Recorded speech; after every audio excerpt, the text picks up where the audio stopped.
¿Qué sucede cuando el vínculo entre un esposo y una esposa los lleva por un camino oscuro? ¿Cuáles son las consecuencias?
De 20 años, desde un cajero automático en Redlands, California.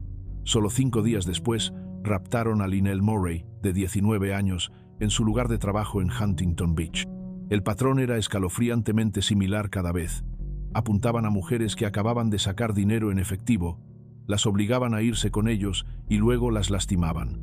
Después, usaban las tarjetas de crédito de las víctimas para gastos personales. El 14 de noviembre de 1986 ocurrió un gran avance en la investigación. El talonario de cheques de Nobis y documentos con los nombres de Marlowe y Kaufman fueron encontrados en un contenedor de basura. Ese hallazgo llevó a las autoridades hasta un albergue en Big Bear City, donde la pareja se había hospedado. Una búsqueda cerca del lago Big Bear culminó con su arresto. Al momento de su detención, llevaban ropa robada de la tintorería donde trabajaba Murray, y Kaufman tenía en su poder pertenencias de las víctimas. Durante el juicio, la fiscalía presentó pruebas que mostraban la participación activa de Kaufman. Sin embargo, ella declaró haber sido víctima de Marlowe, asegurando que él la sometía a abusos físicos, emocionales e íntimos, además de amenazarla a ella y a su familia. El 30 de agosto de 1989, tanto Marlowe como Kaufman fueron declarados culpables por la muerte de Corinna Nobis y recibieron sentencias de pena capital. Cynthia Kaufman se convirtió en la primera mujer en recibir esta sentencia en California desde que se restableció la pena de muerte en 1977. Nuestro próximo caso es inquietante y, aún así, imposible de ignorar. Raymond Fernández y Martha Beck, más tarde apodados como la pareja de los corazones solitarios, comenzaron con una serie de estafas que pronto tomarían un giro mucho más oscuro.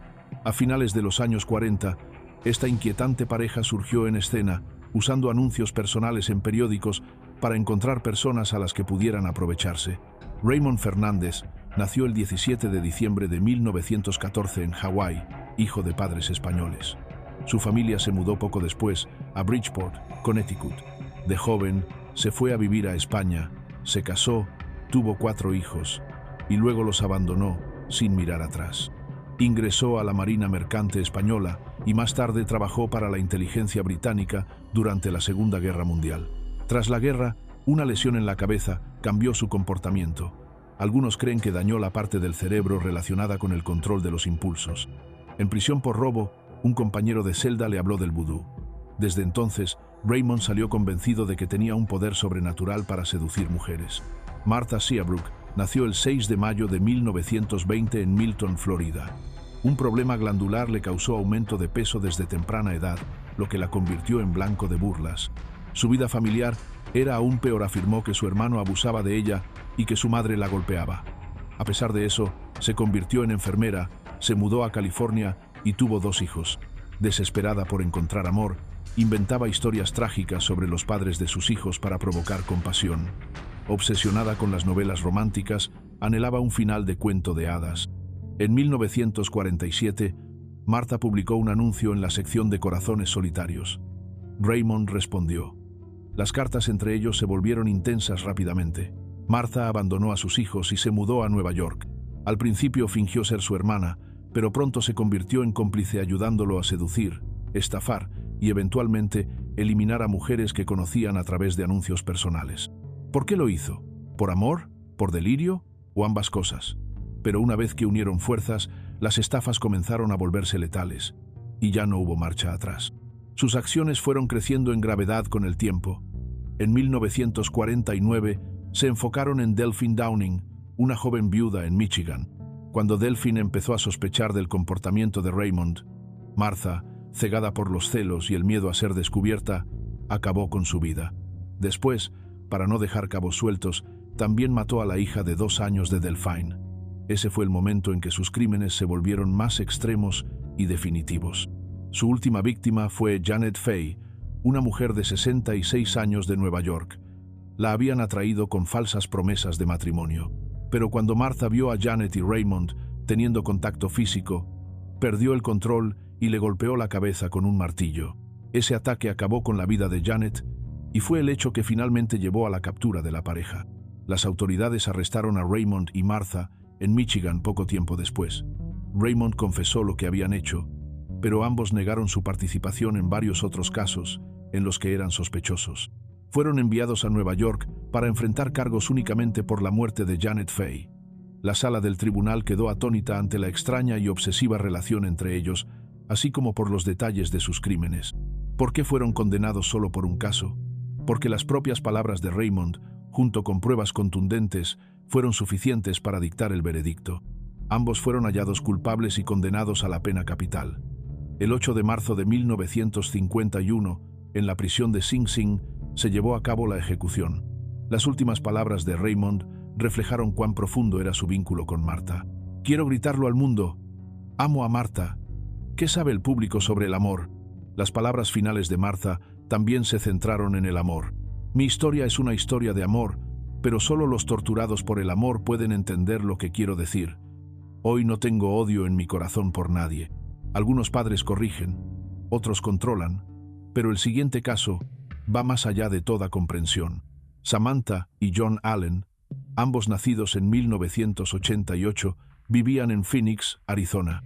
Samantha era prima de Amy Dill, una niña de 10 años, y tanto ella como su esposo, John, eran responsables de cuidarla en su casa. Trágicamente, los Allen, junto con otros miembros de la familia, sometieron a Amy a un constante y severo maltrato. Le obligaban a comer excremento de perro, aplastar latas de aluminio con los pies descalzos, consumir salsa picante y soportar agresiones físicas frecuentes. Además, como forma de castigo, Amy era encerrada regularmente en una caja plástica de almacenamiento muy pequeña. La caja, de menos de 1 metro de largo, menos de 30 centímetros de ancho y de profundidad, era un espacio extremadamente estrecho y angustiante para ella. El 11 de julio de 2011, Amy fue castigada por supuestamente haber tomado una paleta del refrigerador. Como castigo, los Allen la encerraron en la pequeña caja plástica y la dejaron toda la noche en un garaje sin ventilación ni aire acondicionado. A la mañana siguiente, descubrieron que Amy había fallecido por asfixia durante la noche. Este caso conmocionó profundamente a la opinión pública, no solo por la brutalidad del acto, sino también porque involucraba a varios miembros de una misma familia. Durante el juicio, la defensa argumentó que la muerte de Amy no fue intencional. John Allen expresó remordimiento, admitiendo que lo ocurrido fue un accidente y reconociendo su responsabilidad en el hecho. En agosto de 2017, Samantha Allen fue declarada culpable de homicidio en primer grado. Fue sentenciada a cadena perpetua sin posibilidad de libertad condicional. Unos meses después, en noviembre, su esposo John Allen también fue condenado por homicidio en primer grado, además de varios otros cargos graves relacionados con el trato que recibió la menor. Él fue sentenciado a pena capital. Juntos, se convirtieron en la primera pareja casada en la historia de Arizona en recibir ese nivel de castigo. Ambos apelaron sus condenas y sentencias. En 2020, la Corte Suprema de Arizona ratificó la condena y sentencia de Samantha Allen, rechazando sus argumentos de que la Fiscalía la había presentado injustamente como la única responsable de la muerte de Amy. De manera similar, en 2018, la Corte también confirmó la sentencia de John Allen. Durante su audiencia de sentencia, John Allen expresó arrepentimiento. Quiero decir que lo siento, lo que pasó fue un accidente. Soy un idiota, soy un imbécil, fue un accidente. No se hicieron públicos detalles sobre las últimas palabras de Samantha Allen. ¿Otros miembros de la familia fueron considerados responsables por el maltrato hacia Amy? Sí, varios familiares fueron condenados por su participación. Cynthia Stoltzman, tía de Amy y su tutora legal, fue sentenciada a 24 años de prisión tras declararse culpable. La abuela de Amy, Judith Dill, recibió una condena de 10 años, y el padre de Amy, David Dill, fue condenado a 14 años de prisión, también tras declararse culpable. La Corte Suprema de Arizona confirmó la sentencia de Samantha Allen en 2020. Actualmente, ambos esperan que se cumpla su condena. Pero, ¿cómo se ve la desesperación cuando ya no eres joven, pero aún sigues siendo peligroso? A finales de los años 80, Faye y Ray Copeland, una pareja de ancianos aparentemente inofensivos de Mooresville, Missouri, pasarían a la historia como la pareja de mayor edad condenada a pena capital en Estados Unidos. Su historia gira en torno a la avaricia, la manipulación y la traición. Ray Copeland, nacido en 1914 en Oklahoma, había pasado la mayor parte de su vida al margen de la ley. Robo de ganado, cheques falsificados, fraude. Era un estafador en toda regla. En 1940 se casó con Faye Della Wilson quien había nacido en 1921 en Harrison, Arkansas. La pareja tuvo 6 hijos y enfrentó constantes dificultades económicas. Se mudaban con frecuencia debido a las actividades ilegales de Ray, que además le llevaron a prisión en múltiples ocasiones. Debido a su historial criminal, Ray no podía comprar ganado legalmente. Entonces ideó un plan para aprovecharse de trabajadores temporales sin hogar fijo. Contrataba a estos hombres, los hacía firmar cheques sin fondos para comprar ganado a su nombre, y luego vendía el ganado, dejando a los trabajadores abandonados sin pagarles un centavo. Ray y Faye buscaban a vagabundos que necesitaran empleo. Después de contratarlos, Ray los involucraba en sus negocios fraudulentos. Luego, los trabajadores eran eliminados y sus cuerpos enterrados, por lo general, en su granja. Los investigadores encontraron un cuaderno con los nombres de varios trabajadores, y junto a 12 de ellos, incluidos 5 que fueron identificados como víctimas, había una X marcada por Faye, lo que sugería un patrón sistemático para deshacerse de ellos. El principal motivo detrás de estos actos parecía ser la ganancia económica.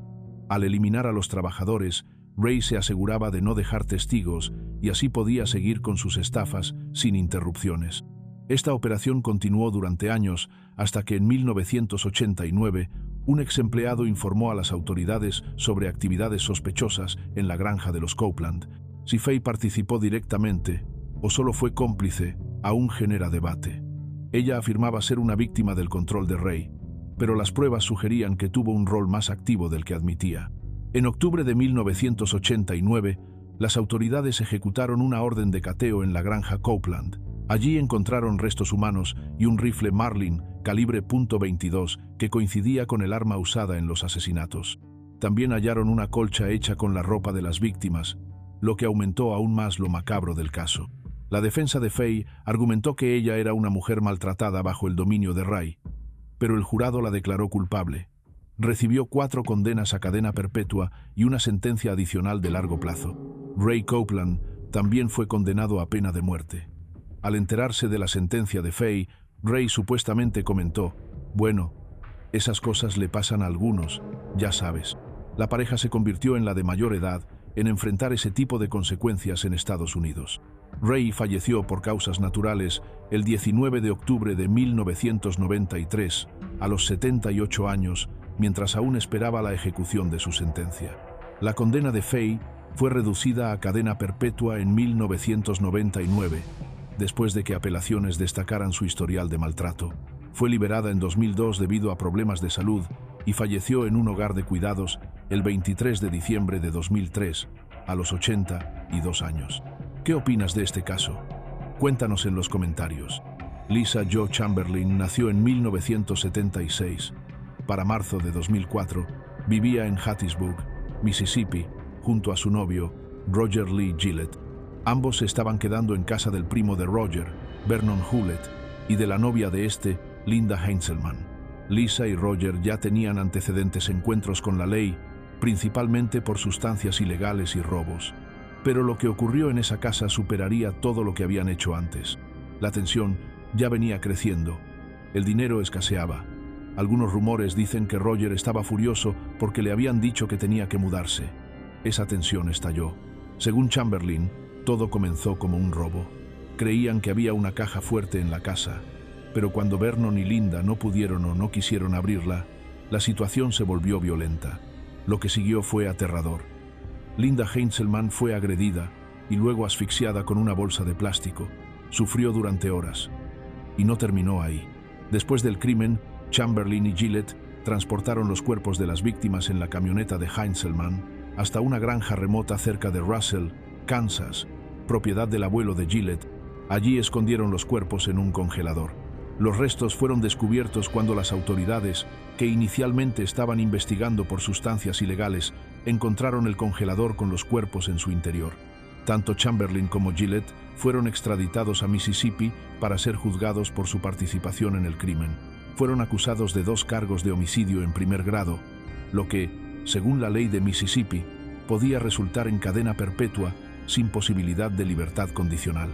Durante el juicio, la defensa de Chamberlain argumentó que su pasado traumático, incluyendo trastorno de estrés postraumático y trastorno límite de la personalidad, influyó en sus acciones.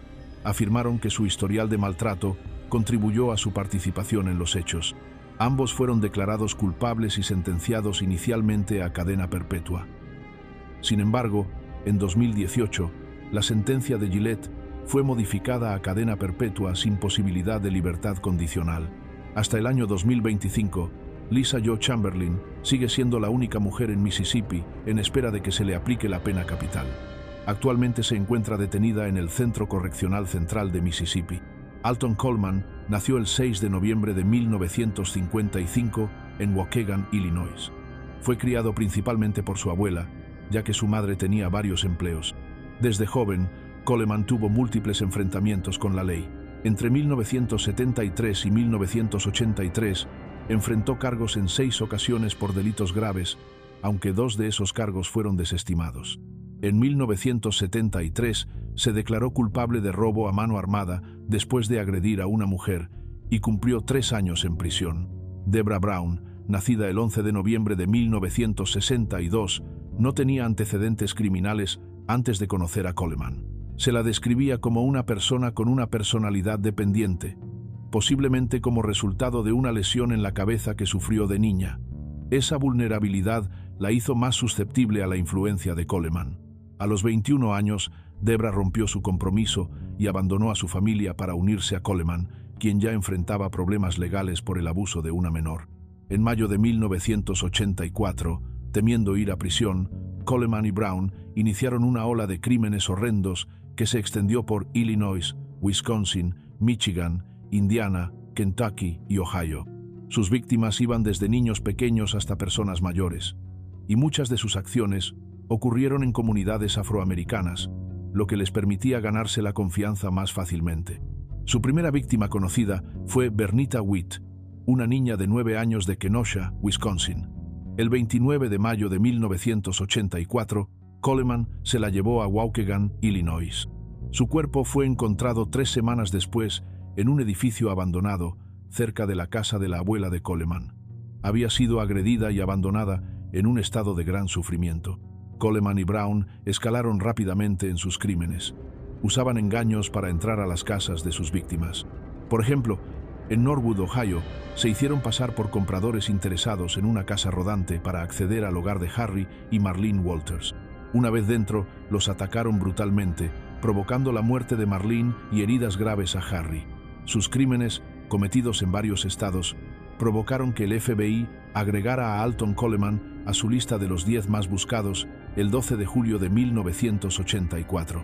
Se organizó una intensa búsqueda a nivel nacional que culminó con su arresto el 20 de julio de 1984 en Evanston, Illinois.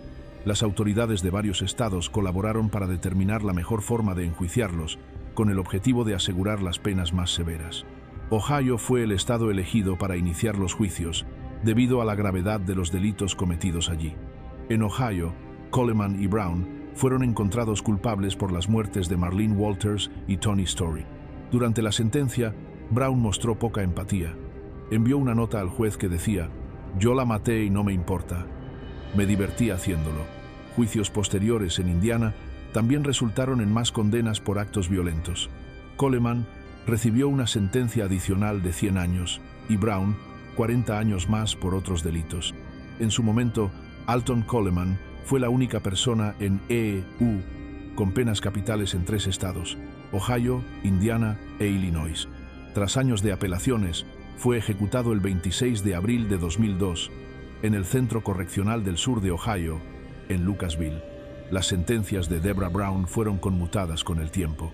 En 1991, su condena en Ohio fue reducida a cadena perpetua sin posibilidad de libertad condicional, considerando su bajo coeficiente intelectual y su papel sumiso en la relación con Coleman. También se conmutó su condena en Indiana y actualmente sigue cumpliendo cadena perpetua en el Reformatorio de Mujeres de Ohio. En sus últimas horas, Alton Coleman no mostró remordimiento. Ordenó una lujosa última cena que incluía filete miñón, pollo frito, ensalada, pastel de batata, papas fritas, col rizada, aros de cebolla, pan de maíz, brócoli con queso, galletas con salsa y una Cherry Coke. Mientras lo conducían a la sala de ejecución, recitó el Salmo 23, «El Señor es mi pastor,